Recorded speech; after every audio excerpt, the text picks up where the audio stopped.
chose qui peut-être va ruiner notre sérénité à jamais. Maître Suzanne se souviendrait d'avoir dit à sa mère, feignant de ne pas remarquer que celle-ci se mettait sur ses gardes, quelque chose comme « Ton enjoué, voilé gêne, maman, tu te rappelles, je t'ai accompagné autrefois dans une maison de Codéran où tu travaillais, c'était un mercredi et tu n'avais pas pu faire autrement que de m'emmener, j'avais dans les 10 ans je pense. Je ne sais pas, je ne me souviens pas, répondit lentement Madame Suzanne. Elle eut une dont théâtrale, celle de lever les yeux vers la suspension analyse de la vitesse de lecture, 9% de paline et la froide lumière olivâtre, affectant de rassembler ses souvenirs. Pinçant les lèvres en signe d'effort et de perplexité. J'ai travaillé dans beaucoup de maisons de Bordeaux, tu sais, je finis par tout confondre. Oui, bien sûr, dit maître Suzanne. Ces gens-là, ils s'appelaient peut-être principaux. Principaux comme cette femme, oui, je me demandais juste, comme ça, s'il s'agissait de la même famille. Il n'était jamais arrivé à maître Suzanne d'attendre une réponse dans un tel état analyse de la vitesse de lecture, 9,0 d'espoir et d'anxiété, ne sachant pas ce qu'elle souhaitait entendre. Elle devait pourtant le savoir souterrainement puisqu'elle se sentit désappointée lorsque Madame Suzanne, catégorique, obtuse, fermée à toute pression, lui hasarda qu'elle ne se rappelait pas avoir travaillé pour des principaux. Se pourrait-il, osa maître Suzanne, que tu aies complètement oublié le nom de certains de tes employeurs? Évidemment, gronda Madame Suzanne, comment veux-tu que je me souvienne de tous et pourquoi je ferais un tel effort? Tu crois qu'ils se souviennent de mon nom, eux, en restant dans le livre? 3h55 minutes 90,0 alors il se pourrait, plus tu es traverse-veillé dans la maison des principaux, à Codéran, et que tu ne t'en souviennes pas, maître Suzanne suppliait presque, à son grand désarroi. Elle tentait d'amener à elle une vérité qui s'accorda avec ce qu'elle était venue chercher souterrainement et sans être certaine qu'elle s'en porterait bien. Et Madame Suzanne résistait en conscience, bien décidée à ne pas se rappeler ce nom de principaux si tel était vraiment le cas. Mais dans quelle mesure ne se le rappelait-elle point parce qu'elle sentait que sa fille voulait passionnément qu'elle se le rappelât, en restant dans le livre. 3h54 minutes 10% maître Suzanne l'accepte alors et elle s'abandonna, elle quitta sa voix menteuse, sa voix lourdement désinvolte. Elle accepta que le temps de son récit corresponde à l'émoi qui la fait soudainement transpirer et trembler sous la suspension de Paline, si bien qu'elle en devint pantelante comme une biche acculée. Son histoire était pourtant joyeuse, songeait-elle. Elle se voyait haletante, à la fois échauffée et transie comme s'il y avait eu la moindre difficulté à raconter le moment le plus heureux de son existence, en restant dans le livre. 3h54 minutes dit le Madame Suzanne, l'observait, l'air concentré, avide ou anxieux, peut-être bien approbateur néanmoins. Elle interrompit maître Suzanne une première fois, s'exclamant c'est vrai, oui, cette maison était merveilleuse. Puis une seconde fois, criant presque ces gens, je les ai adorés, ils étaient fantastiques. Ajoutant, sa pudeur langagière offensée légèrement, alors avec un peu de défi, de bravoure, la volonté d'être honnête ils étaient la bonté même, n'est-ce pas, en restant dans le livre. 3h53 minutes 10% maître Suzanne se surprit à pinailler, que n'avait-elle déjà obtenu pourtant d'une Madame Suzanne si réservée point. Elle tint à préciser que cette famille de Codéran, qui ne s'appelait peut-être pas principaux, s'était montrée sans doute moins bonne qu'en sort cliente. Mais le résultat est le même, dit Madame Suzanne, ils ont été bons, ils ont été admirables et très très aimables, non, ils nous ont envoûtés, dit maître Suzanne dans un petit rire sans joie. Ce fut ainsi qu'elle conclut son récit. Sa mère murmura alors, souriant pour elle-même en restant dans le livre. 3h53 minutes dit j'ai pénétré, là cette maison comme dans un bois lacté. Qu'est-ce que tu racontes gronda monsieur Suzanne. Il n'avait encore rien dit. Maître Suzanne s'en souvint, il n'aimait pas les mystères, l'étranger l'humiliait personnellement. Il réprouvait le goût pour les paradoxes de l'existence, les hasards curieux, pour les supputations et la rêverie. Il était doux et gentil cependant et maître Suzanne, l'unique enfant de cet homme-là, ne pouvait se rappeler une seule fois où il l'aurait rabroué ou grondé sans motif, comme elle l'aimait, en restant dans le livre.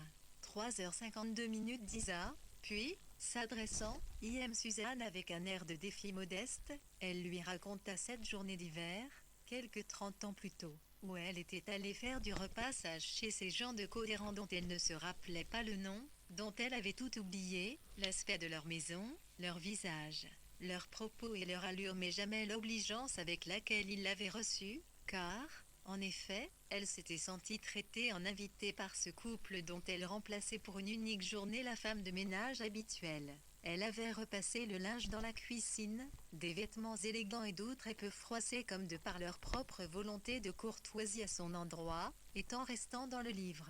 3h51 minutes 11:00. La cuisinière avait par titre une réplique gracieuse de la sienne, non qu'elle lui ressemblât mais parce que la pièce, douée elle aussi de ses propres intentions généreuses, l'avait accueillie avec chaleur et civilité, lui avait dit « Tu ici chez toi ?» Et Madame Suzerain avait acquiescé sans l'ombre d'une arrière-pensée sarcastique, elle qui, travaillant chez les autres depuis l'adolescence, avait l'habitude d'évoquer ses employeurs sur un ton de dérision amère. C'était presque une manie, reconnaissait-elle, puisqu'elle ne faisait plus de différence entre les gentils et les mauvais, qu'elle les rire tous ensemble en restant dans le livre. 3h51 minutes 11% dans le grand pot de son persiflage acerbe. Mais non, jamais, affirma Madame Suzanne en fixant son mari comme pour l'empêcher de la contredire. La femme de Codéran lui avait proposé un café et du jus d'orange pour la petite qui l'accompagnait. L'homme était sorti de son bureau pour la saluer et lui souhaiter la bienvenue. Madame Suzanne, de son propre aveu, en aurait été gênée si elle n'avait pas compris d'emblée que l'affabilité de ce couple était consubstantielle à leur personnalité, qu'ils ne jouaient pas à se montrer ravis de sa idée de sens mais qu'il l'était réellement durant le temps autant restant dans le livre. 3h51 minutes 11%. Il devait, cette présence, l'unir à la leur dans la maison, comme d'excellents chiens, expliqua Madame Suzanne avec sérieux, qui se réjouissent de voir du monde quand bien même ils auront tout oublié des visiteurs une fois ceux-ci partis. Voilà, oui, dit Madame Suzanne en terminant. Ces patrons éphémères de Codéran avaient manifesté très simplement un plaisir de la voir chez eux qu'elle n'avait jamais rencontré dans aucune maison. À cela s'ajoutait leur libéralité, ils lui avaient donné pour son travail le double de ce qu'elle demande, lit habituellement, sans en parler, sans le lui signaler, d'un temps restant dans le livre. 3h50 minutes 11% et au un mouvement égal en franchisé, presque, en candeur à celui qui avait fait demander à la femme de Codéran, plusieurs fois au cours de l'après-midi, lorsqu'elle entrait dans la cuisine, si tout allait bien, vraiment, d'une voix chaude et douce, joyeuse et empressée. Tu comprends pourquoi, j'espère, dit Madame Suzanne à son mari non sans véhémence. Tu comprends maintenant pourquoi je me souviens de cette maison comme d'un lieu surnaturel, oui, grommela Monsieur Suzanne. Comme d'un pays des merveilles, il hocha la tête, mécontent néanmoins. Alors je peux bien dire bois lacté. Qu'est-ce que ça te fait, en restant dans le livre 3h50 minutes 11% ça me fait, dit posément Monsieur Suzanne, que je n'aime pas ces mots-là, ils nous trompent. Maître Suzanne se leva, rinça sa tasse dans l'évier. Elle voulait s'en aller à présent, n'ayant pas obtenu de réponse. La question qui l'avait fait venir principaux avait-il un rapport avec le bois lacté de Codéran? Par ailleurs, elle sentait vibrer entre ses parents un agacement inaccoutumé, elle s'en voulut de l'avoir provoqué. Mais, avant qu'elle leur eût signifié qu'elle rentrait à Bordeaux, Monsieur Suzanne s'approcha d'elle, paissé à une main tendre tant restant dans le livre. 3h49 minutes et légère sur ses cheveux, juste au-dessus de l'oreille. Ma petite, murmura-t-il en souriant, tu travailles trop, tu veux déjà te sauver, je le vois bien. Elle protesta mollement, laissant entendre cependant que du nombreux dossiers l'attendaient en effet. Elle n'avait presque rien en vérité, de divorce à l'amiable, un changement de nom et la demande de carte de séjour pour la famille de Charon. Ses pauvres parents, comme elle les abusait. Je n'ai pas bien compris, dit alors Monsieur Suzanne d'une voix éanglée, ce qu'il sait en restant dans le livre. 3h49 minutes 12 au passé dans cette chambre, à Codéran. Qu'est-ce qu'il a fait exactement, ce type? Mais, papa, je viens de vous le raconter, s'écria maître Suzanne. Elle était si choquée que son coude heurta l'évier et fit tomber la tasse qui se fracassa au sol. Maître Suzanne, contente de cette diversion, entreprit de ramasser les morceaux. Elle reprit alors, accroupie, le visage penché vers le carrelage. Je ne comprends pas ta question, papa. Je viens de vous faire le récit de cet après-midi, Je n'ai omis aucun détail quand il avait un sens et un intérêt dans le cadre de mon IR, quand il signifiait quelque chose d'éloquent, je vote en restant dans le livre. 3h48 minutes 12% et aussi, je crois, laisser entendre que c'est quelques heures passées avec ce jeune homme. Je le voyais ainsi du haut de mes 10 ans, il devait en avoir 14 ou 15 seulement. Sont de celles que je me remémore aujourd'hui avec délice, avec nostalgie puisque, c'est vrai, je ne vous l'ai peut-être pas dit, je n'ai jamais retrouvé chez aucun garçon, aucun homme, nul être vivant en fait, ce charme étrange qui m'a en quelque sorte fatalement conduite à l'adorer. Mais qu'est-ce qu'il a fait demanda Suzanne d'une voix douloureuse. Rien, papa. Tu ne comprends donc pas, strictement rien par rapport à ce que tu veux dire par là, en restant dans le livre. 3h48 minutes qu'avait-il fait se dénardait-elle sur la route du retour, ses mains tremblant légèrement sur le volant. Qu'avait fait ce garçon qui était peut-être Gilles Principaux dans cette chambre, la sienne? Oh, il l'avait si gentiment invité à entrer, il avait remarqué la présence de cette petite fille assise auprès de sa mère qui repassait dans la cuisine le linge de la maisonnée. Il lui avait dit probablement quelque chose comme tu dois t'ennuyer assise là à ne rien faire. Viens, je vais te montrer ma chambre 12% en restant dans le livre. 3h47 minutes elle l'avait suivi, un lyrois bouleversé d'un tel honneur et anxieuse de se montrer à la hauteur de cette distinction, après un bref regard vers sa mère qui lui avait adressé, croyait se rappeler maître Suzanne, un large sourire, va, ma fille, à te distraire un peu sa mère déjà subjuguée, heureuse et reconnaissante, sa mère confiante, ambitieuse pour maître Suzanne, voulant que sa fille fasse montre d'un caractère intrépide et curieux, rencontre du monde, des gens différents d'eux, aimait madame Suzanne satisfait de ce qu'ils étaient, ne souhaitant rien d'autre que ce qu'ils avaient, et prétendant à hectomètre, sert sa fille très au-dessus d'elle-même, sa mère naïve, folle en restant dans le livre. 3h47 minutes 12,0 aimant la loi contente de son sort et rêvant que maître Suzanne prit en horreur, pour elle-même, un tel sort. Va, obéis-lui, suis ce garçon plus instruit que ton père et moi ne le serons jamais et pose tes yeux voraces sur les murs de cette lise en brou sont accrochées certainement des œuvres intéressantes. Sur les étagères où doivent être rangés des livres que tu ne trouves pas chez nous, va, obéis-lui, sois poli, et commence ainsi ta propre et fructueuse éducation, va, puis-nous, échappe-toi de notre modeste influence, obéis-lui, sois poli. Point d'exclamation, car sa mère était ainsi, passionnée par l'élévation de maître Suzanne et consciente 1-2% de ses carences quoique n'en ayant entinu l'adolescent qui était peut-être Gilles Principaux avait montré à maître Suzanne sa collection de fossiles, lui avait fait écouter un disque de Dire Straits. Il l'avait fait asseoir près de lui sur le canapé qui occupait un coin de la pièce fort éloigné, aux yeux de maître Suzanne, du lit, de l'armoire à vêtements, pareil à un petit salon indépendant des fonctions pratiques de la chambre, ce qui lui sembla de la plus grande élégance. D'une voix à la fois détachée et suave, recrue et délicate, il lui avait demandé ce qu'elle pensait de tout cela.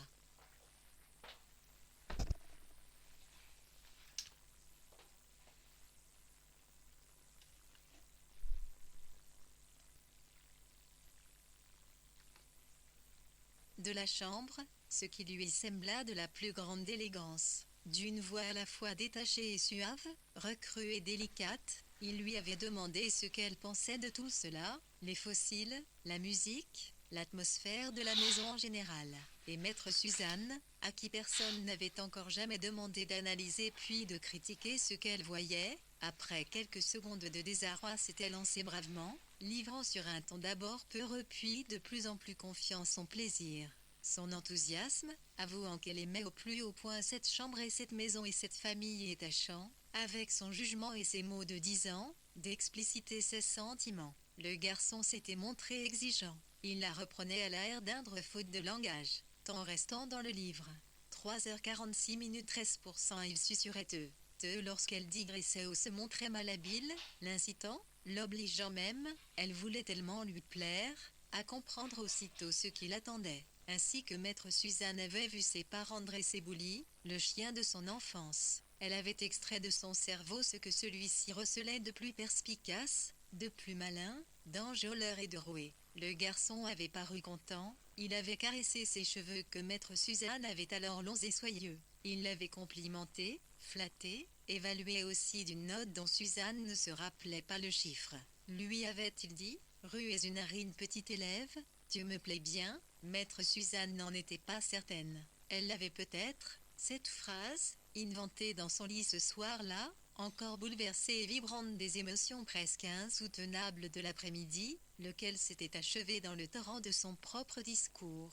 Car elle n'avait cessé de parler au garçon qui, croyait-elle se rappeler, se contentait de l'écouter en la relançant parfois d'un mot, d'une question. Amusée sans doute et fière certainement d'avoir amené sans y travailler beaucoup cette fillette à se connaître elle-même ou à entrevoir ce qu'elle devait devenir, ses grilliciens lui, venaille de confier maître Suzanne à ses parents. Que je suis avocate aujourd'hui. Sa figure s'était alors échauffée sous l'effet d'un léger embarras, comme si, assurée d'être sincère, elle découvrait en le disant qu'elle ne l'était pas tout à fait sans néanmoins savoir comment elle était peut-être insincère, sans même parler du pourquoi puisque, pour la première fois, elle ouvrait son cœur à ses parents. Mais que t'a-t-il fait dans cette chambre, comme l'indignait cette question de monsieur Suzanne. Elle en suffoquait, inattentive à la route. Son père n'avait donc rien compris, comme toujours, bien qu'il jurât l'aimer, bien qu'il l'aimât, oui, n'était-ce pas plus grave alors point. Il m'a fait, n'avait pas dit maître Suzanne par miséricorde,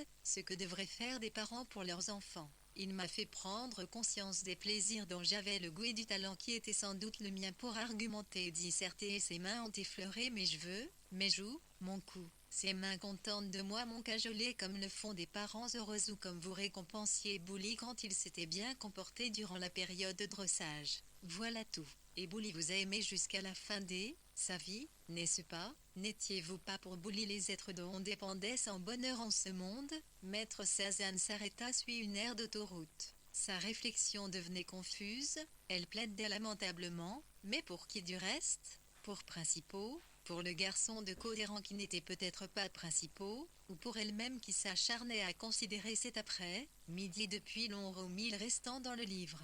3h43 minutes 14% temps révolu comme un luguet, le plus exact de son existence. Elle était prête à défendre le garçon avec ardeur face à ses parents et à ses propres souvenirs forcément nébuleux. Elle faisait confiance bien davantage à l'opinion qu'elle s'était forgée du garçon 30 ans auparavant qu'aux visions qu'elle avait de lui aujourd'hui, influencée, transformée par l'air du temps. Son père, monsieur Suzanne. Dans les toilettes de la station-service, elle passa ses mains frémissantes sous peau froide, s'obligea à se sourire dans le miroir. Son père, monsieur Suzanne, probablement jaloux du garçon de Codéran, de ce que temps restant dans le livre. 3h43 minutes 14% 51, égal à MMIL 11121 mis. Ce dernier avait transfiguré en elle, B, avait tenté maladroitement, car il était gentil dans le fond, de souiller quelque peu ce souvenir. Et après, monsieur Suzanne avait ses raisons, qu'elle importait Alice, elle l'aimait et elle aimait d'autre part passionnément le souvenir qu'elle avait de Codéran, de ce garçon qui l'avait initié, éclairé, elle les comprenait tout, son père dubitatif, méfiant, sa mère visionnaire et aveuglée, l'adolescent joueur, pédagogue et charmé presque malgré lui et à sa propre surprise 14% en restant dans le livre. 3h43 minutes car elle l'avait étonné et conquis, il avait soliloqué avec virtuosité, avec emportement, avec fougue. À quel sujet? Elle ne pouvait s'en souvenir, et ce garçon plus âgé avait su reconnaître son talent. Il s'était incliné devant celui-ci, avait même peut-être prononcé cette phrase « Tu es vraiment très forte, chapeau », tandis qu'elle parlait à en perdre le souffle, à la fois grisée et anxieuse. Sur des laits affolés, elle ne risquait cependant pas, se dit maître Suzanne en remontant dans sa voiture, d'avoir la gorge tranchée une fois Taris à Logoré. Non, le garçon ne serait pas allé jusque-là, 14 premiers en restant dans le livre. 3h42 minutes, elle avait plaisanté de 20 par an. Tout à l'heure, je n'étais pas la jeune fille face au cruel sultan rentrant dans Bordeaux. Au lieu de retourner directement au cabinet, elle obliqua vers le quartier de Codéran, ses maisons, tombeaux, son parc gourmet. Il faisait si froid et si gris encore que les rares passants dont écharpe, col relevé, bonnet ou chapeau masquaient le visage lui semblaient aller dans les rues comme des ombres sur les allées d'un cimetière. Elle roulait lentement, inspectant chaque façade, tentant de se rappeler en restant dans le livre.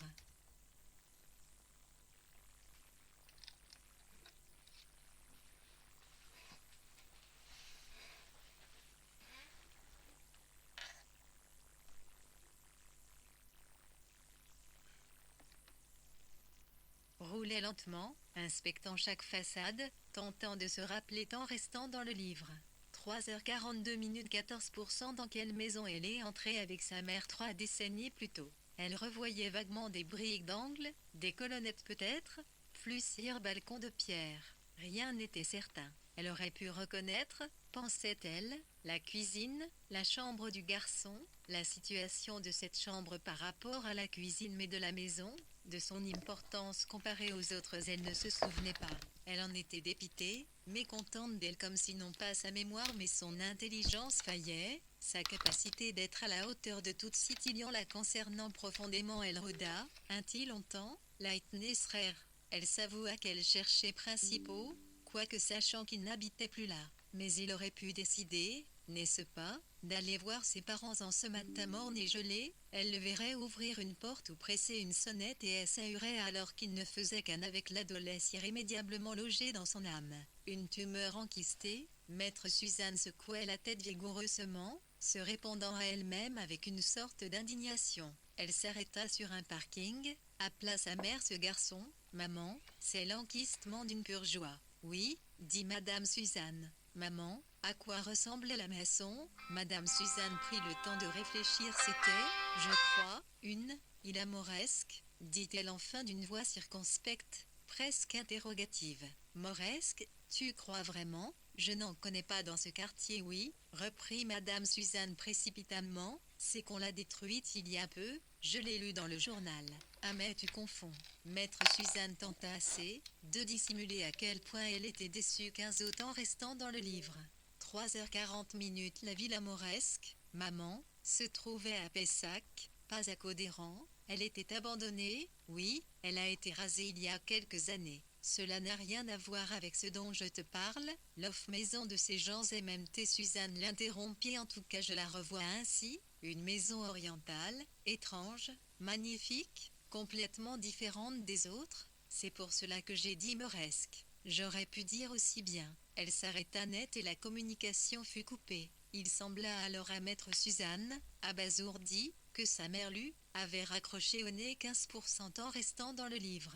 3h40 minutes. Elle s'apprêtait à la rappeler quand Madame Suzanne lui envoya un texto. J'arrête là, ton père en a assez de cette histoire, je ne veux pas me disputer, tu comprends. À propos de toi, il dit, soit elle parle et dit la vérité, le fameux après-midi, soit elle se tait et on oublie, fini les délires. Tu le connais, il est carré, trop parfois. Moi je crois ce que tu racontes, ce garçon t'a édifié, ouverte, formée comme nous on ne pouvait pas le faire. Ton père ne peut pas comprendre ça, c'est normal. Il est concret, il ne voit que des corps, des haleines, des mauvaisetés, il se méfie des hommes, des mâles, il ne les aime pas, il vous déteste tous les tuer parfois, ah, même ceux qui n'ont que 15 ans, les pauvres. Ne me réponds pas, je préfère que ton père ne sache pas, que tu me réponds, le petit digne du portable, puisque, là, je t'écris en cachette. Adieu ma fille chérie. Maître Suzanne avait souvent entendu, dans la région, des vieilles gens utiliser adieu pour au revoir ou même pour bonjour, mais sa mère n'avait pas l'habitude d'une telle expression. Elle s'en trouva inquiète, puis agacée de l'être égagnée par le ressentiment envers Madame Suzanne qui faisait des mystères et Monsieur Suzanne qui s'opposait à ceux-ci de manière bornée. Oui, elle les aima tant qu'elle désirait parfois ne plus rien avoir à faire 15% avec eux. Ses chers parents exténuants, si peu clairvoyants, et comme il était facile, pensait-elle, d'être pure comme il l'était, ainsi protégée de vérités dégoûtantes dès quand elle travaillait encore comme collaboratrice dans le cabinet de la place Tourny, maître Suzanne n'avait jamais pu leur parler de certains dossiers qui l'intéressaient fortement. Stop, s'exclamait-il sur un ton à la fois léger et ferme. C'est trop affreux, on ne veut rien savoir. Elle se sentait alors obscurément sale, indécente et amorale. Elle que ces affaires captivaient leur refus têtu d'apprendre sur les agissements de leurs contemporains ce que la simplicité de leur vie et de leurs pensées les empêchait de connaître lui interdisait de se trouver curieuse et à bon escient. Elle en arrivait à éprouver une vague honte du goût qu'elle avait pour l'hésitoire, pour la vie des clients. De cette honte, elle leur en voulait. Qui était-il donc pour? Très bien maman chérie, adieu donc murmura maître Suzanne pour elle-même. Elle classa le numéro de ses parents dans les appels bloqués.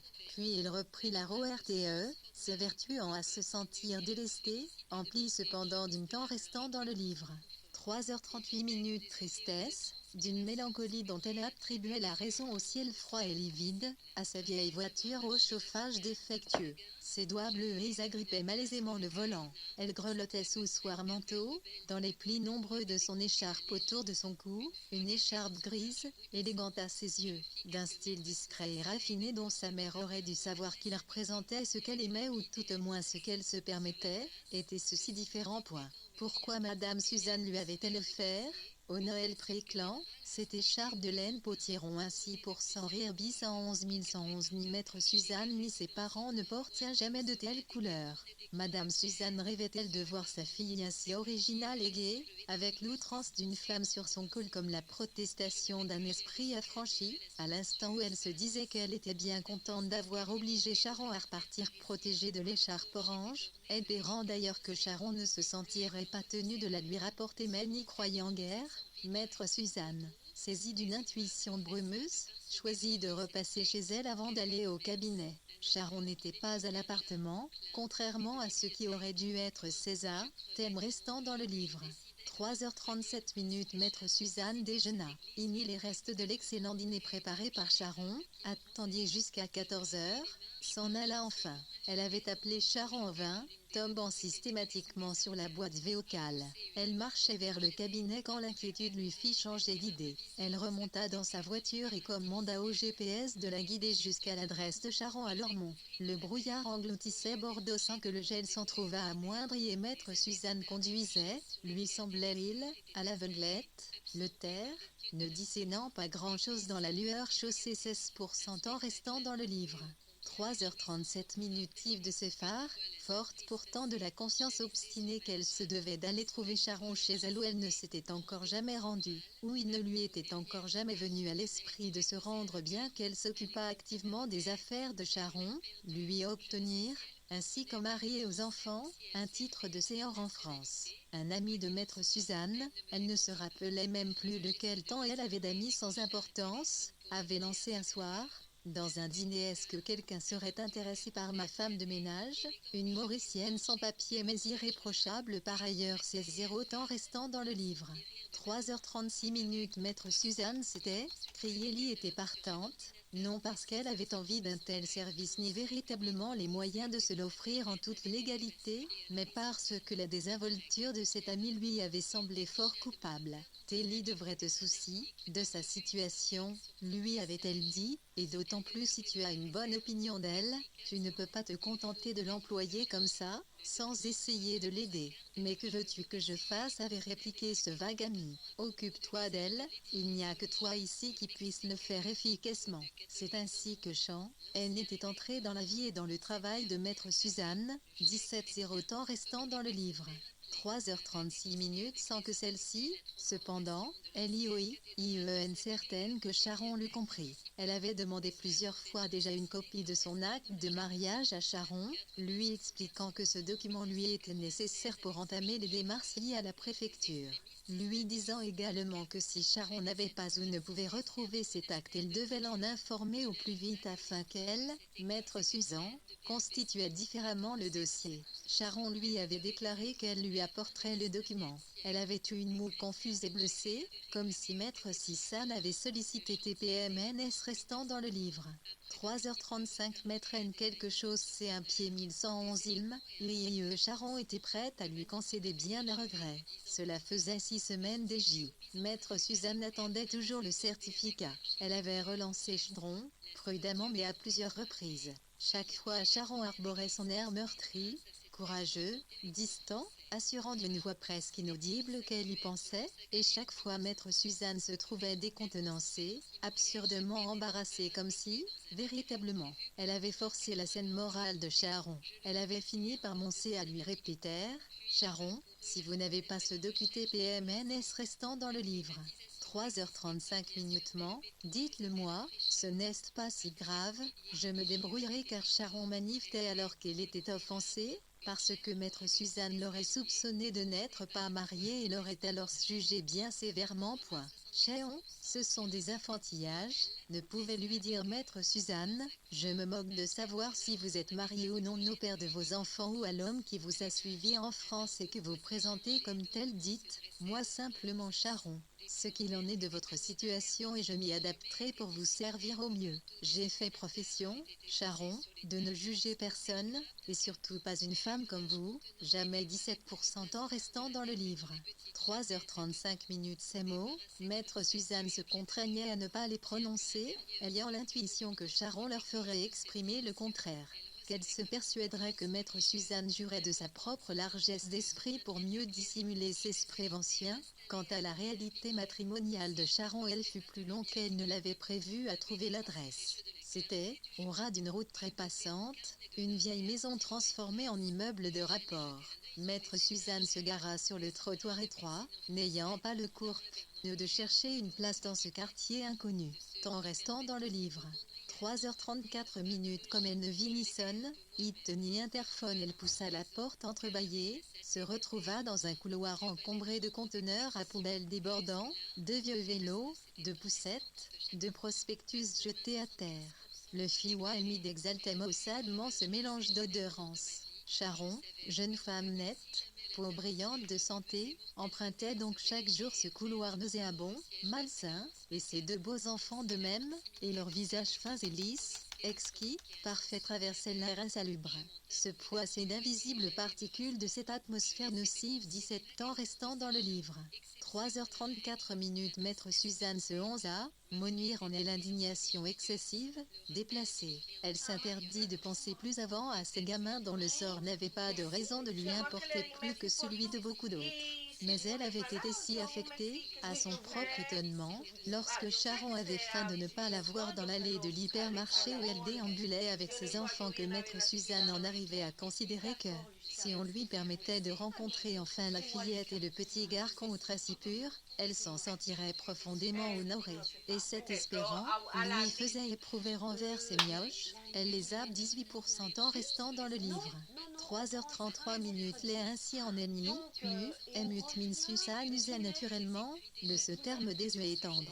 Voilà notre mioche aimait s'exclamait monsieur Suzanne quand elle leur rendait visite, un sentiment protecteur tout empreint d'inquiétude. Escante, elle choisit de monter à l'étage plutôt que de frapper d'abord aux portes du rez-de-chaussée, croyant se rappeler que Charon avait évoqué un pénible escalier à gravir lorsqu'elle rentrait chargée de courses rares, être unique allusion qu'avait faite Charon à propos de son existence à Lormont. Non, en vérité, il y en avait eu une autre, cependant Max Suzanne ne s'en souvenait plus, cela avait-il très au mari, 18% en restant dans le livre.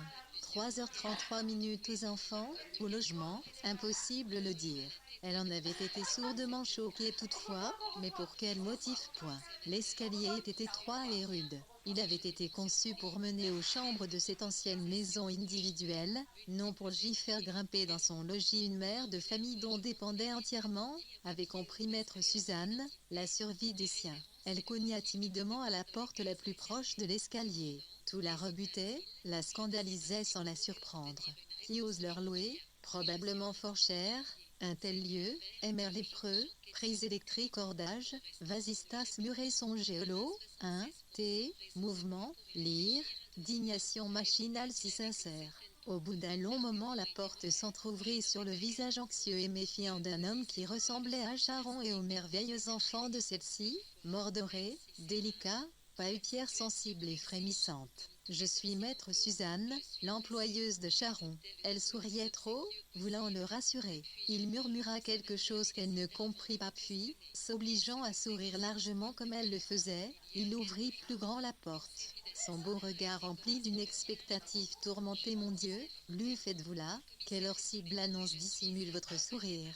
Tout va bien, s'empressa de dire maître Suzanne. Je me demandais juste si Charon était resté à la maison aujourd'hui, peut-être. Avec ce froid, il y fléchit, calculant rapidement, désespérément, ô combien maître Suzanne éprouvait de pitié pour lui dès ce qu'il pouvait lui répondre sans risque pour eux tous. Elle est partie travailler, bredouilla-t-il. Oui, je crois, oui. Puis, d'un ton plus rentré, Madame, entrez. Le premier objet maître Suzanne remarqua dans l'appartement, ce fut son 18% en restant dans le livre. 3h31 écharpe orange pendue, un lapataire du couloir. Elle suivit le mari de Charon dans la cuisine minuscule qui faisait face à la patère, juste à droite de la porte d'entrée. Elle refusa aussi aimablement que possible le café que lui offrait cet homme affable et effrayé. Elle ne voulait ni l'astreindre ni l'offenser, ni la peurer ni lui écouter quoi que ce fût. La cuisine était vétuste et propre, ancienne et, d'une certaine façon, irrécupérable du point de vue de l'hygiène contemporaine, cependant briquée avec tant d'acharnement doté de passion. Son maître Suzanne paraissait presque fraîche, innocente. Charon n'était pas chez moi tout à l'heure, je me suis inquiétée. Elle doit être chez les autres dames, dit le mari. Elle s'est peut-être embrouillée avec les horaires, ça lui arrive. Oui, bien sûr, dit maître Suzanne soudain ravagée. Ce n'est pas facile, reprit le mari d'une voix navrée. Les autres, elles ne sont pas simples comme vous. Oui, c'est-à-dire, il la fixa soudain d'un regard sec, enfiévré, et son visage embré se marbra de rouge comme il désirait encore, comprit maître Suzanne, à lui parler librement, en restant dans le livre. 3h31, c'est pourquoi l'on prit également qu'il s'adressa à elle, ensuite, avec une sorte d'agressivité puisqu'il s'abandonnait, préjugeait de la loyauté de maître Suzanne peut-être déré. Convenablement, elle s'était assise sur une raide petite chaise de plastique. Elle était encore plus stupéfaite qu'amère trompée, maussadement indignée. Les autres, elle la sonne et Charon doit se précipiter, dit le mari avec colère. C'est normal, ça, Charon ne peut pas être partout à la fois, elle ne peut pas être dans le même temps ici et là, non, elle est fatiguée, ces autres, elles sont combien à 9% en restant dans le livre?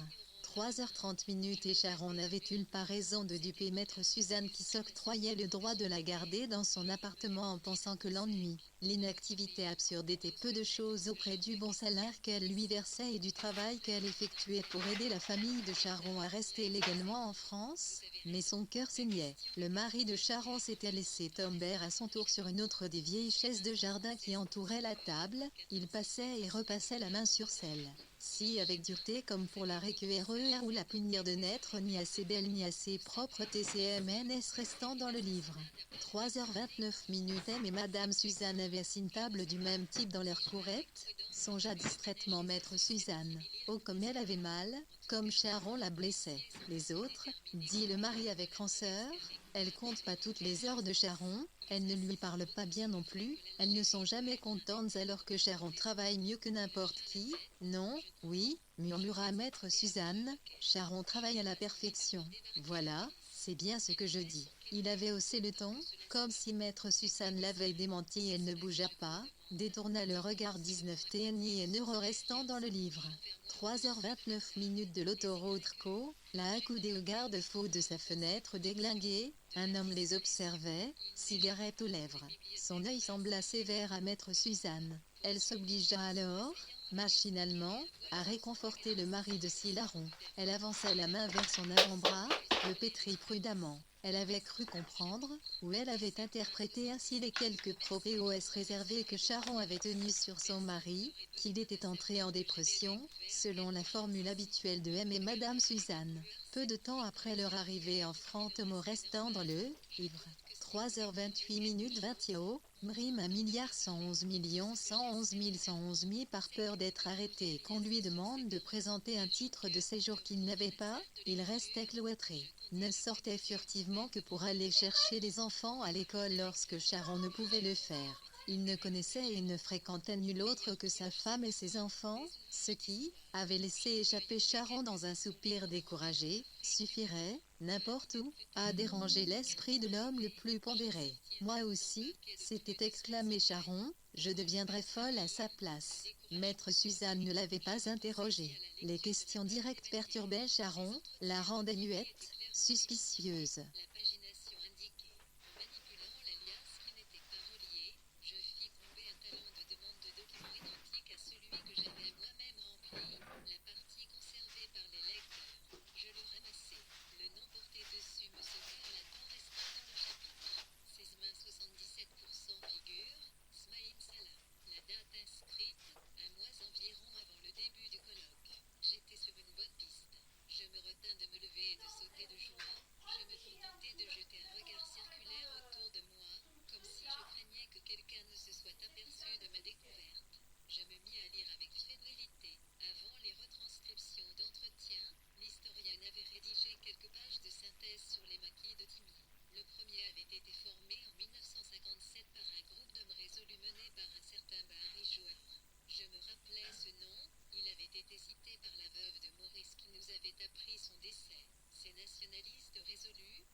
Moi aussi, s'était exclamé Charon, je deviendrais folle à sa place.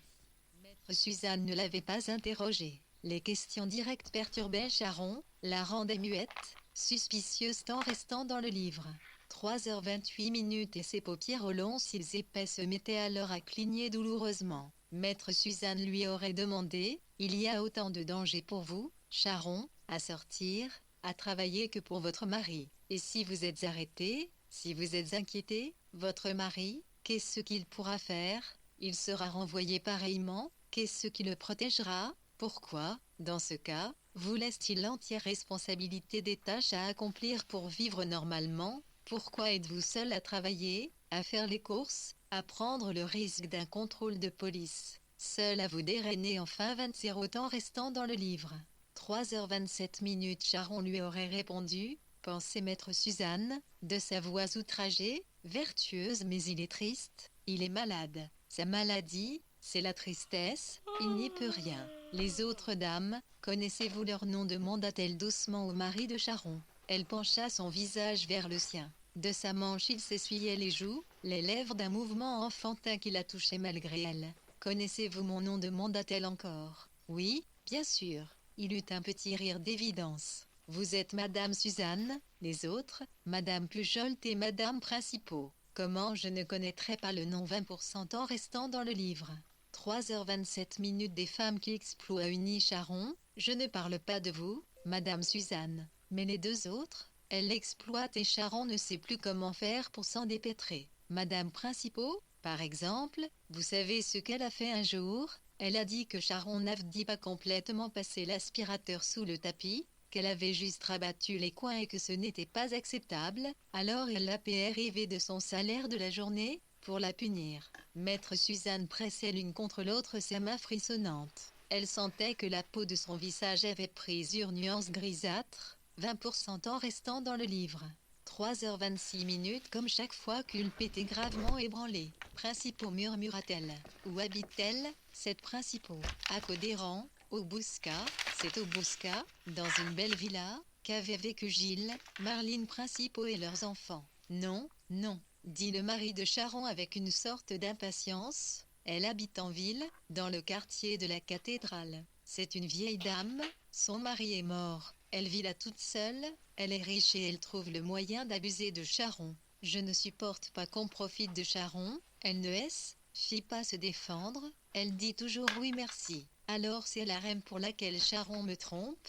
Songe fébrilement maître Suzanne, elle me laisse penser qu'elle a passé l'après midi chez moi alors qu'elle s'est rendue chez les autres parce qu'elle ne sait pas comment se libérer de ces deux dames. Oui, c'est pour ça, elle est coincée, pauvre Sharon, se répétait maître Suzanne dans un tel émoi de soulagement qu'elle en tremblait davantage encore. Je dois partir à présent, dit-elle en se levant avec précaution. Le mari de Sharon la salua sans bouger de sa chaise 21, autant restant dans le livre 3h26 dans le couloir. Suzanne fit glisser l'écharpe orange de la patère, l'enfouit dans son sac puis quitta l'appartement avec la discrétion d'une coupable. Elle se rendit ensuite au cabinet sans repasser chez elle. Elle préférait ne pas détoir à constater que Sharon n'y était peut-être pas, ne pas avoir à prendre Sharon, de nouveau, en flagrant délit d'absence puisqu'elle savait, qu'est-ce que cela changerait, et si Sharon était là, quelle différence encore, puisque Sharon,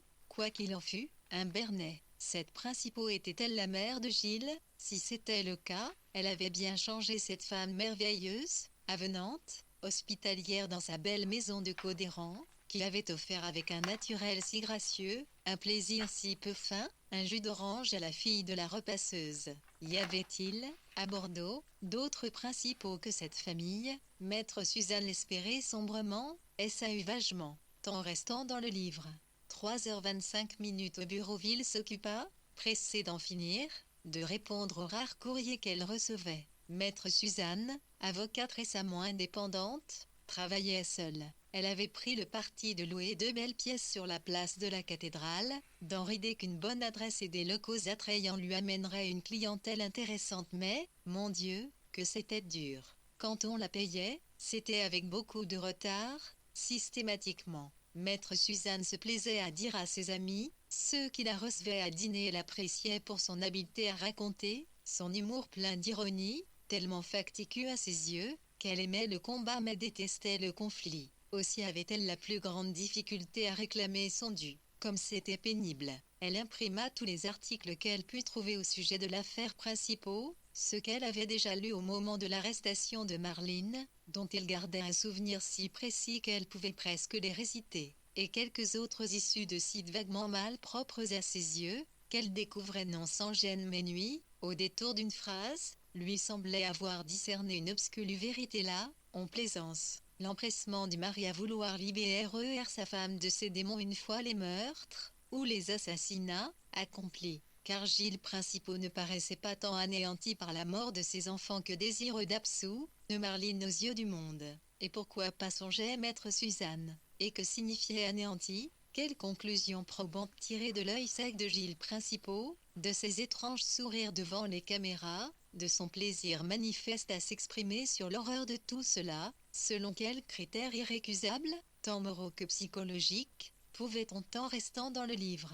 3h23 en conclure, Paul cessait qu'il souriait abondamment, que la mort de ses enfants ne l'affectait pas autant qu'elle l'aurait dû, ces sites vengeurs et louches avaient mis le doigt sur quelque chose de juste, pensait maître Suzanne, Caï Principaux avait une réaction non habituelle à l'événement qui était censé broyer son existence. Il apparaissait curieusement gai, excité, content de lui, puis larmoyant lorsqu'il sentait qu'on lui demandait d'être ému, bouleversé, transformé, et ses larmes ou leur esquisse semblaient fausses car il jouait fort mal ce qu'il ne ressentait pas. Être ému, bouleversé, transformé. Mais ces bises, Iori ne devaient conduire à mille appréciations, la douleur de Gilles Principaux, pensait maître Suzanne. Qui êtes-vous pour me dicter les formes de mon chagrin? Vous êtes-vous introduit dans I2 en cœur pour SC, T, 0 hier comment je souffre? Les articles de journaux respectables dont maître Suzanne se rappelait presque chaque mot décrivaient la même scène de policiers, un homme et une femme, pénétrant dans la maison de Gilles et Larline Principaux après que cette dernière eut demandé au téléphone une visite de toute urgence, bien que sa voix calme, froide, sans intonation particulière de 2% en restant dans le livre. 3h23 hier, Il semblait contredire une telle nécessité pour les agents d'arriver rapidement. Ils avaient sonné, frappé à la porte puis, en l'absence de réponse, étaient entrés en abaissant simplement la poignée. Ils avaient trouvé Méline assise toute droite sur le canapé du salon. La maison était en ordre, presque excessivement, dirait l'un des deux, témoignant ainsi, estimait maître Suzanne, de sa propre relation avec le rangement plus que d'un comportement insolite chez un vieillard Lynn. Marlene les avait salués de sa voix tranquille, remerciés de accents circonflexes venus, tant restant dans le livre. 3h22 sans bouger, elle leur avait murmuré d'aller dans sa chambre, au bout du couloir. Elle était douce et paisible, un peu pâle, dirait l'un des cieux, mais comment pouvait-il savoir quelle était sa carnation habituelle? Et l'unique signe d'une probable nervosité se devinait dans la façon dont elle comprimait ses mains entre ses cuisses bien fermées. L'un des deux dirait encore qu'elle avait le regard légèrement effaré. Cependant les voisins, les amis diraient de Marlene qu'elle avait toujours, malgré la pondération de ses mouvements, de ses propres, les yeux inquiets, extrêmement mobiles comme ceux des 2% oiseaux à l'AITLT langer comme, dirait une voisine, le regard qu'on voit aux mésanges quand elles volent d'une branche au nid d'où les appellent les petits affamés. Cette voisine porterait la main à sa bouche sitôt ces mots prononcés car les mésanges, elles, n'assassinent pas leurs petits, n'est-ce pas? Les deux policiers, l'homme d'âge mûr, ventru, massif, et la femme jeune et sportive, celle-ci précédant son collègue, était allée jusqu'à la chambre des principaux, longeant le couloir dont toutes les portes étaient fermées. La policière avait découvert les 3 enfants couchés dans le lit des parents. Suza, saisissait pas, à la lecture de ces articles sérieux, si les enfants étaient allongés sur le lit et entièrement visibles de la policière ou si leur mère les avait glissés sous le drap, si seule leur tête dépassait. Aucun des articles n'était précis à ce sujet. Certains disaient dans le lit, d'autres sur le lit, comme si ce détail était sans importance. La policière dirait qu'elle avait compris immédiatement que les enfants étaient morts. Elle s'était cependant, bien sûr, précipitée vers le lit, avait tenté de les ranimer sous les yeux de son collègue qui avait 22 temps restant dans le livre.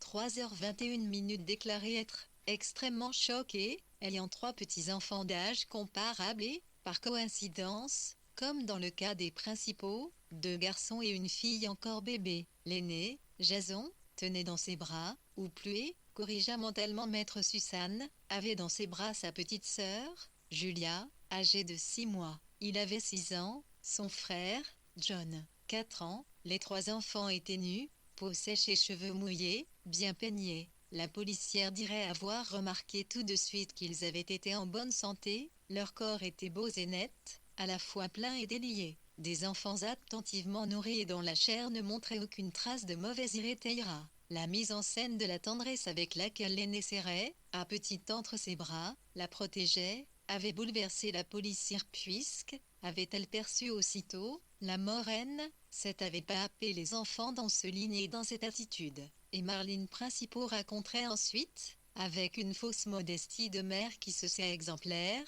qu'elle avait en effet pris le soin et le temps de disposer ainsi les cadavres des enfants. Jason avait adoré et choyé le bébé Julia. Ce n'était que justice, exactitude de le présenter dans les bras l'un de l'autre, tant restant dans le livre. 3h20 quand John, l'avait déposé sur le flanc, son joli visage tourné vers celui de son grand frère qu'il avait aimé jusqu'à la vénération. J'ai essayé de ne pas me tromper, murmurait Marlene en souriant à Humblern, de ne pas les trahir dans leurs sentiments, je les connaissais si bien, personne ne les connaissait mieux que moi. Les 2 policiers, très secoués, avaient appelé du renfort. Marlene Principaux, tranquille bien que légèrement hésitante dans sa démarche, comme si elle avait bu mais ce n'était pas le cas, Itre montrait la bague noire encore remplie, expliquée avec une 23 temps restant dans le livre.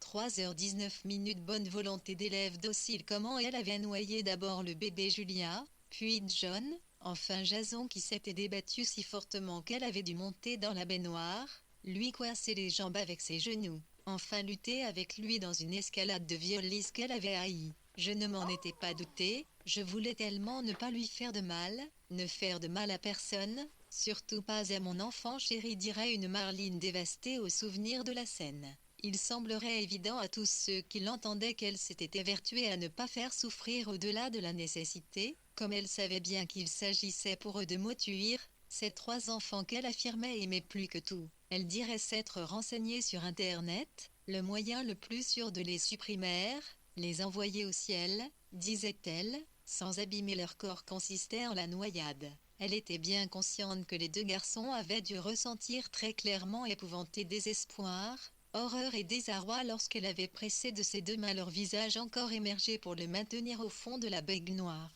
Elle avait alors, dirait-elle, fermé les yeux. Maître Suzanne n'y croyait pas. Elle relisait les articles et se sentait gagnée par une fureur qui l'avait épargnée à l'époque. Elle ne croyait pas que Marlene Principaux avait fermé les yeux durant ces longues minutes où elle s'acharnait méthodiquement à noyer K.S. enfant. Pour Jason et John, la tâche n'avait pas été facile.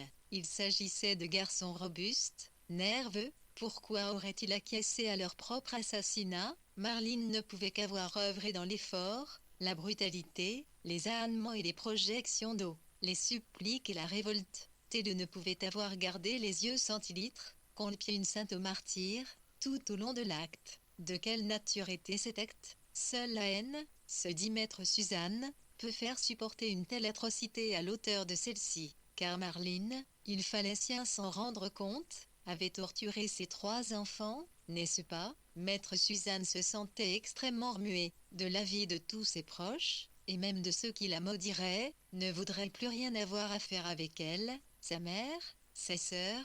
Marlene avait chéri ses fils, tout ici, fièrement peut-être, mais quelle signification donner à ces 2-4% éventuelle prédilection? L'aîné, Jason, dont elle avait semblé fière à l'excès, peut-être. Cependant, s'empresserait d'ajouter ses mêmes proches, elle témoignait aussi d'un amour zélé envers John et Julia, s'inquiétait de leur santé, elle allaitait encore la petite à l'époque des meurtres, ou des assassinats. Il lui avait d'ailleurs donné le sein quelques minutes avant de la tuer. Que voulait dire tout cela, se demandait maître Suzanne. Marlene Principaux avait noyé ses enfants en fin d'après-midi, peu de temps après avoir ramené un garçon de l'école, les avoir fait goûter dans la cuisine 24 comme chaque jeudi, 111. Point comme chaque jour dans la vie de cette mère admirable, leur avoir servi une part du gâteau, un 4/4 à l'orange, qu'elle avait confectionné pour eux. Elle dirait qu'elle se permettait jamais de nourrir ses enfants de produits qu'elle n'avait pas elle-même transformés, raison pour laquelle Jason et John ne déjeunaient pas à la cantine.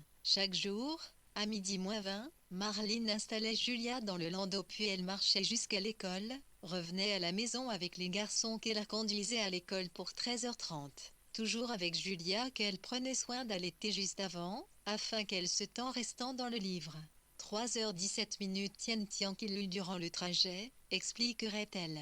Elle leur préparait quotidiennement un déjeuner rigoureusement équilibré, calculant non seulement le nombre de calories que devait comporter le repas d'enfant de 4 Alixan mais mesurant également protéines, glucides, lipides afin de les alimenter sans erreur. Ses propres repas, elle les pesait de la même façon pour favoriser la croissance de Julia, puisqu'elle comptait bien allaiter sa fille 2 années durant ainsi qu'elle l'avait fait avec les garçons. À son grand désespoir, quoique jamais révélé à quiconque, pas même à son mari à qui elle confiait tout, Marlene print 24% en restant dans le livre. 3h16 elle le savait lorsqu'elle s'habillait, lorsqu'elle frottait son corps sous la douche, de sorte qu'elle s'était résolue à ne plus endosser ses vêtements habituels.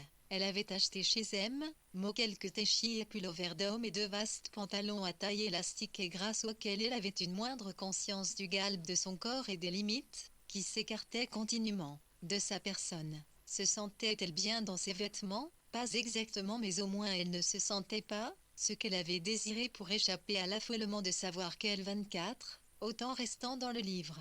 3h16 croissait en largeur et ne pouvait rien contre ce phénomène.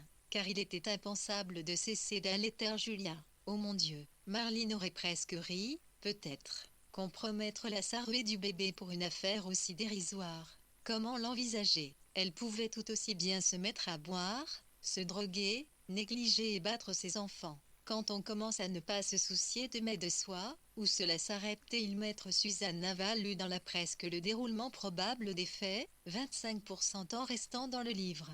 3h15 la découverte de ceux-ci par la police, le compte-rendu des premiers mots de Marlene. Tout le reste, elle l'inventait, le supposait mais, constaterait-elle plus tard, avec quelle déroutante clairvoyance, et malgré son antipathie profonde, voire sa répulsion à l'égard de Marlene Principaux. Après avoir vainement tenté de ranimer les enfants, les deux policiers avaient rejoint Marlene au salon où elle se tenait dans la même position, droite et douce, main jointe et sourire poli, figé, navré, 25% en restant dans le livre. 3h15, soudain Gilles Principaux y est arrivé, pressé, inquiet. Ça va mon amour, avait-il crié en direction de Marlene, un personnage de sitcom, penserait maître Suzanne, qui débarque innocemment sur la scène d'un drame et prononce des phrases qui sonnent faux bien que ce soit sa manière habituelle de parler. Marlene lui avait souri sans écarter les lèvres. Elle avait baissé les paupières et remué vaguement la main comme pour le rassurer. On apprendrait qu'elle avait appelé son mari 1 heure avant de téléphoner à la police, en lui demandant de bien vouloir 25% rentrer à la maison car elle avait un problème. Gilles Principaux aurait dû arriver avant les deux policiers mais, bien qu'il n'eût pas de cours à ce moment-là, il avait dû régler diverses questions administratives qui avaient repoussé l'instant où il s'était mis en route pour le Bouscat. Plutôt contrarié, avouerait-il, de devoir sauter dans sa voiture et regagner son foyer bien avant l'heure habituelle. C'est en voyant le véhicule de police garé devant la maison qu'il avait pris peur. « Ça va mon amour » avait-il crié, ne devinant rien encore, assurerait-il. Comment un époux pouvait-il se représenter 2500 terre une telle abomination? Tu as, tel travers 6 ans de l'harmonie et de la franchise qui régnait, diraient-ils tous les deux, dans leur couple. Et Marlene lui avait souri, quoique avec une réticence, une difficulté qu'il avait notée, cependant elle avait eu ce petit geste apaisant qu'il connaissait bien, elle frappait l'air d'une main molle, confiante, légèrement ironique, qui signifiait rien de grave, mon amour, je maîtrise la situation. C'était, entre eux, un code complice lorsque Gilles débarquait inopinément au cœur d'une situation confuse, les rares fois où les soins aux enfants 25% en restant dans le livre. 3h13 avaient semé du désordre. 11h, 1er mai sans eau que les garçons, inexplicablement agités, voulaient se battre et paraissaient soudain se détester, comme Marlene avait mal alors, elle adressait à Gilles ce petit signe, et miraculeusement les choses rentraient dans l'ordre.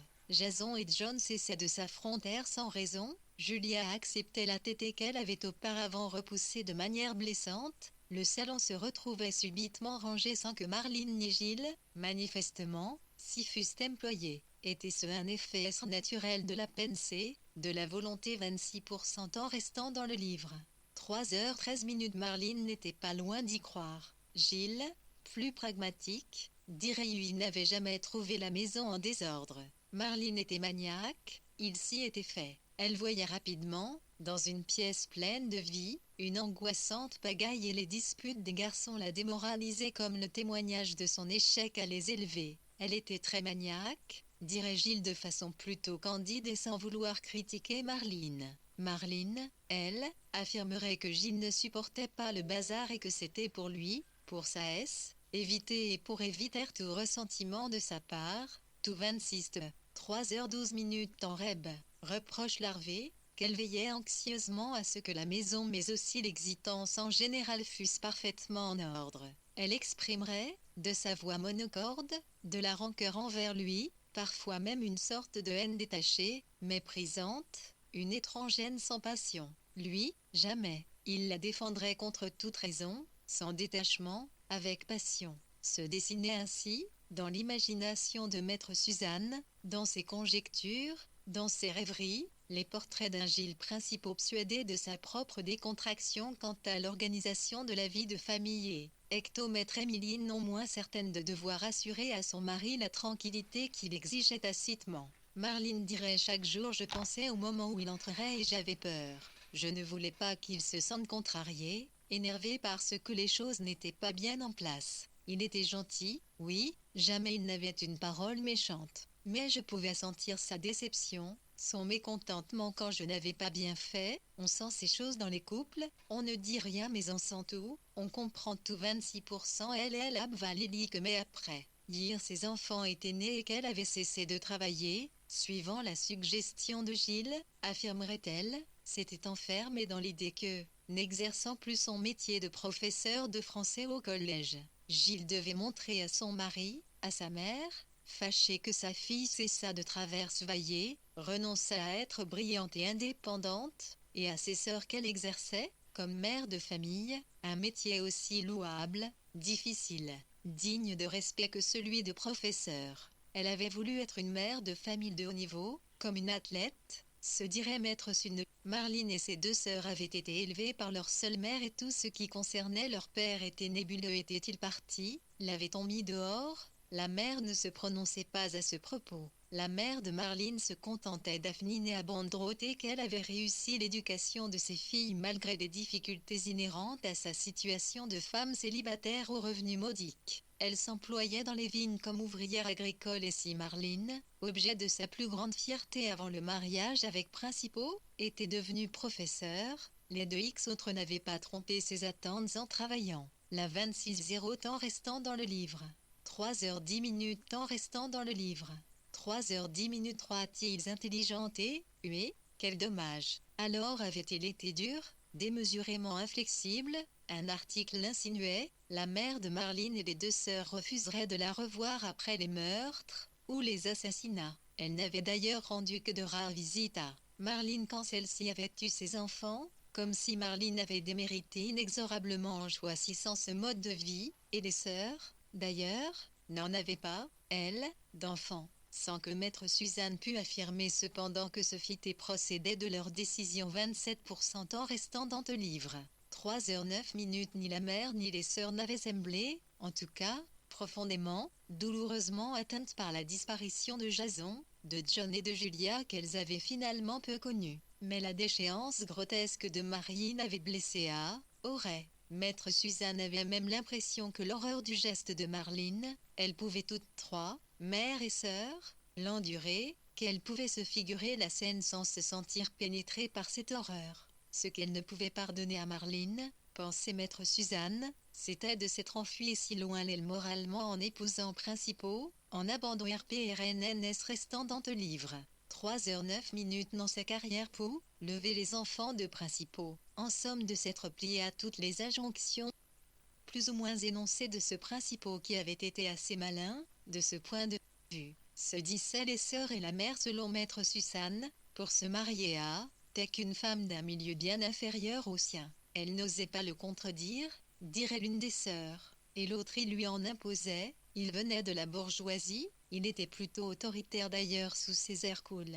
Et la mère il s'est ingénié à convaincre qu'elle ne valait pas grand-chose, il a brisé toute sa confiance en elle. Je ne la reconnaissais pas quand j'allais la voir, alors je me suis éloignée, ça me mettait en rogne. Elle avait adoré son métier, enseigner le français au collège, et la voilà qui me débitait qu'il n'y avait pas de plus belle mission que celle d'être maman, qu'elle voulait tout faire pour protéger ses enfants des dangers du monde, bla bla bla, et que pour assurer cette mission merveilleuse une maman se devait de l'être à plein temps, bla bla bla. J'étais furieuse contre elle, j'ai préféré garder mes distances, tout ça pour ça je me disais, quel gâchis. Et je savais bien que Principaux était responsable de ce changement du tout au tout, je savais bien que la Marthe en restant dans le livre. 3h08 Lynn que j'avais éduquée et qui avait profité avec bonheur de cette liberté jusqu'à ses 26 ans, l'âge auquel Principaux l'a prise dans ses filets, eh bien elle n'aurait jamais adopté volontairement une telle façon de vivre. Je le savais mais impossible de le faire entendre à Marline puisque Principaux l'avait sous sa coupe, elle avait toujours un éloge mécanique à son sujet, Gilles était merveilleux, bla bla bla, Gilles était si intelligent, bla bla bla. Gilles avait tant d'attention délicate pour elle, bla bla bla. Elle disait tout ça en se forçant, elle était triste et désemparée, elle ne voulait pas se laver elle était fière. Alors j'ai pris mes distances et ses sœurs partiellement. Dans ces cas-là on n'y peut rien faire. Elle aurait fini par nous prendre en aversion, par nous jeter dehors. Principaux nous détestait. Il devait glisser dans son oreille des vacheries à notre propos. Je suis mécontente et je suis terriblement affligée, pour Marline qui ne sera plus jamais libre, qui n'enseignera plus jamais le français au collège comme elle a tant aimé le faire. Bien sûr, c'est désolant pour ces pauvres gosses qui n'avaient rien fait à personne. Je ne suis pas encore prête à rendre visite à Marline, je suis encore trop furieuse contre elle. Ces pauvres gamins, oui, bien sûr. Mais j'en veux à Marline qui a préféré s'éloigner de nous, sa mère et ses 28% en restant dans te livre. 3h07 sœur, pour embrasser l'esprit principaux, pour entrer dans cette merveilleuse famille principaux dont le fils, Gilles, l'a tout simplement asservi. Oui, elle était docile, consentant.